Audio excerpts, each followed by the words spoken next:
ఇప్పుడు కేవలం 7,999 up to 10 kgs వరకు బరువు తగ్గి అధిక బరువు నుంచి వచ్చే ప్రధాన సమస్యలను దూరం చేసుకోండి. తమ్ముళ్ళు ఈ రోజే ఇంకొక విషయం చెప్పాలి. ఈ ముఖ్యమంత్రి ఎంత దుర్మార్గుడంటే ఒక దళితుడిని చంపి డోర్ డెలివరీ చేసిన దుర్మార్గుడు ఈ ముఖ్యమంత్రి. ఇంకో పక్క శిరోమండనం చేసిన వ్యక్తిని ఎమ్మెల్యేగా పెట్టుకున్నాడు. నిన్నే కన్విక్షన్ వచ్చింది. నేను అడుగుతున్నా జగన్మోహన్ రెడ్డిని, నా ఎస్సీలంటావు, నా బీసీలంటావు, నా ఎస్టీలంటావు, నా మైనారిటీ అంటావు. ఇప్పుడు సవాల్ విసురుతున్నా. ఒక ఎస్సీలకి 7-8 మందిని సామూహికంగా శిరోమండనం చేశారని ఈరోజు కోర్టులో కన్విక్షన్ ఇచ్చారు. జైల్లో పెట్టమన్నారు, ఫైన్ వేశారు. నేను అడుగుతున్నా ముఖ్యమంత్రిని, రాష్ట్రంలో తిరిగే మునుపు సమాధానం చెప్పమని సవాలు విసురుతున్నా. ఎంత దుర్మార్గుడంటే తమ్ముళ్ళు, ఒక అతను మీరు చూస్తే ఎవరైతే ఎన్ఆర్ఐ ఈరోజు చూశారు మీరు, ఆ ఎన్ఆర్ఐని మనం చూస్తే జడ్జెస్ కేసుల్లో ఇష్టానుసారంగా అనుచితంగా పెట్టి వాళ్ళు అతను అరెస్ట్ చేయమని సిబిఐకి ఆదేశాలు ఇచ్చి ఈరోజు ఇంటర్పోల్లో కూడా ఇన్వెస్టిగేషన్ చేసే పరిస్థితికి వచ్చారు. పక్కనే అలాంటి నిందితులను పెట్టుకొని ఈ జగన్మోహన్ రెడ్డి తిరిగే పరిస్థితికి వచ్చాడు. అందుకే నేను మిమ్మల్ని అందరినీ ఒకటే కోరుతున్నా, ఈరోజు రాష్ట్రానికి తీవ్రమైనటువంటి గాయం చేసిన వ్యక్తి జగన్మోహన్ రెడ్డి. 5 ఏళ్లు విధ్వంస అవినీతి రౌడీజంతో రాష్ట్రాన్ని సర్వనాశనం చేశాడు. కడాన ఇక్కడే మనుండి మీ మాజీ శాసనసభ్యుడు, మాజీ మంత్రి రవీంద్ర గారిని కూడా తప్పుడు కేసు పెట్టి జైల్లో పెట్టారు. నా జీవితంలో ఎప్పుడూ మరిచిపోలేను.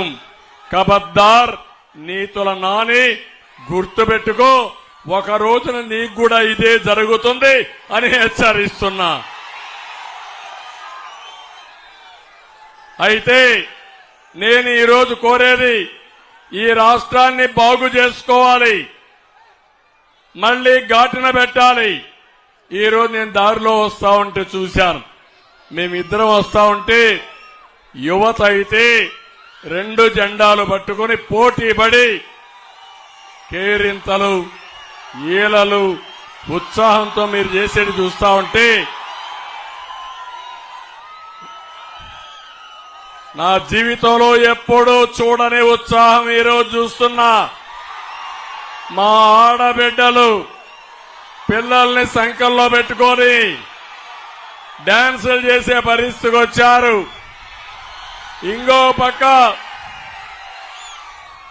తండ్రులైతే 2 పిల్లలుంటే 2 భుజాలు ఎక్కించుకొని ఈ ఇద్దరి బాధ్యత మీ ఇద్దరి బాధ్యతని మమ్మల్ని చూపించారంటే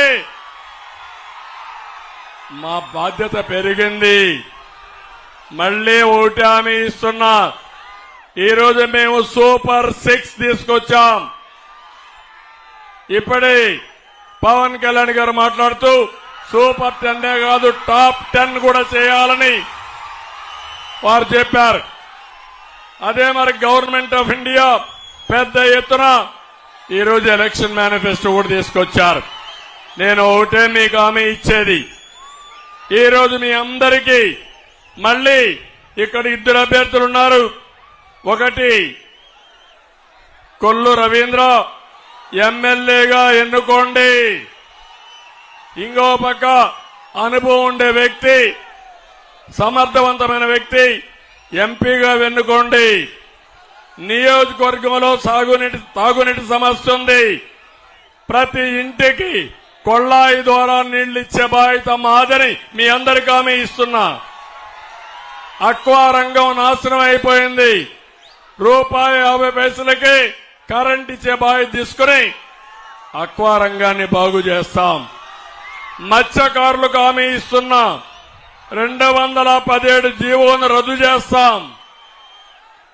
వలలు, బోట్లు, ఇతర యంత్రాలపై ఇంత మునిపించిన దానికంటే మెరుగైన సబ్సిడీ ఇస్తాం. ఇవన్నీ ఇచ్చి ఇంకా ఎప్పటికప్పుడు ఒక సీనియర్ నాయకులు ఇద్దరున్నారు, వాళ్ళిద్దరి ప్రమేయంతో మచిలీపట్నానికి పూర్వ వైభవం తీసుకొస్తాం. పోర్టు పూర్తి చేస్తాం. ఇప్పుడే ఒకటి చెప్పారు, మచిలీపట్నం నుంచి రేపల్లికి కనెక్ట్ చేయడానికి ఒక రైల్వే లైన్ వేస్తే ఇది ఒక సర్క్యూట్ కింద వస్తుంది, మెయిన్ లైన్ కనెక్ట్ అవుతుంది. అది కూడా చేస్తాం. పెనుమోడి వారధి కూడా మనమే చేశాం. ఇది కూడా మెయిన్ రోడ్ వచ్చి